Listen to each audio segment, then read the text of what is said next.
haven't done a portfolio flip through in over 2 years, and because I've been MIA on YouTube for the last year, I wanted to show you some of my work that you may have missed in 2024. There are definitely pieces that I feel like I did a better job on than others and are my personal favorites, but overall I'm pretty happy with the quality of work that I produced last year.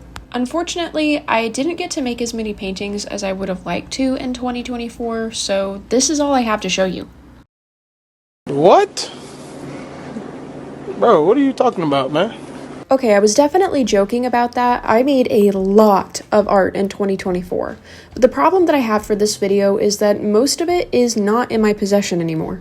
I still wanted to show you what I did last year, so I figured the best plan of action would be to show you some of the process videos of making these pieces and to show you the final picture that I took of the finished product if I did take one.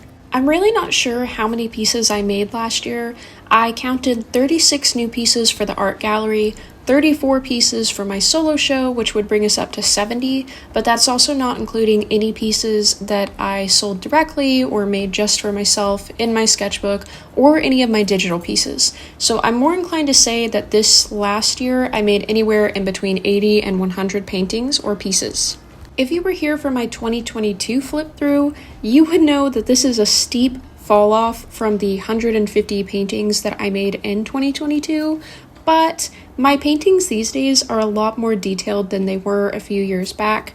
I'm not just doing kind of a gradient background with a silhouette foreground. I'm actually painting the foreground, adding a lot of little details, making sure that the color schemes are cohesive.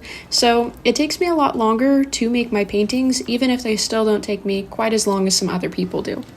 Not to mention, I made all of the pigments and the paints that went into the paintings for my solo show, and each one of those paints took a minimum of 2 weeks to make.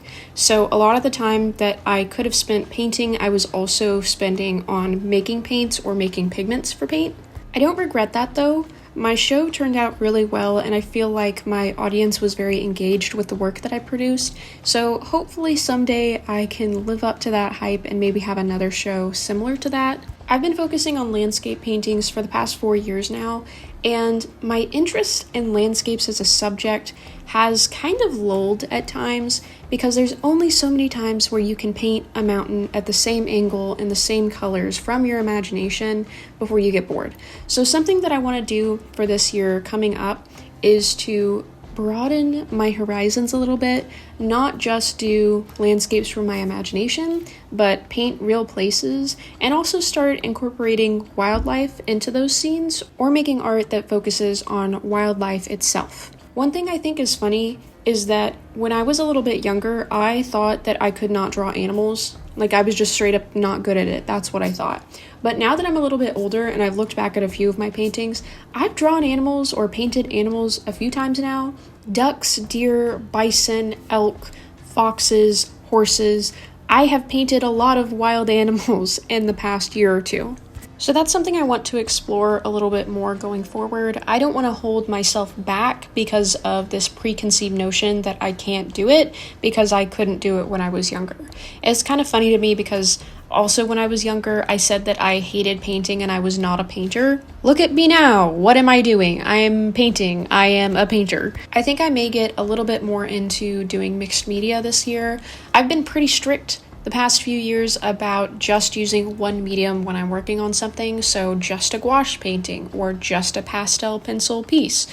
But I kind of want to combine a few things. I think it would take my art to another level. I'm not planning on doing anything crazy. I'm not going to be combining sculpture with acrylic painting and collage or anything like that. I just mean if I can do a really good watercolor sky, maybe I'll do a watercolor sky and then a gouache foreground.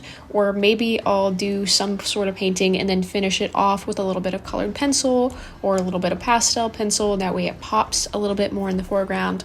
One of my biggest fears as an artist is stagnating, and I think it was really good for me to niche down to one type of paint for a while, because in high school and college, I did pretty much anything and everything, which meant that I was not growing in skill in anything, really. But now I'm at a point where I've grown in skill enough in the one thing that I've been using that I think I can start adding stuff back in without that being a detriment to my growth as an artist. Not that there's anything wrong with being a mixed media artist, it's just that mixed media art takes a different kind of skill than what I currently had when I was 15.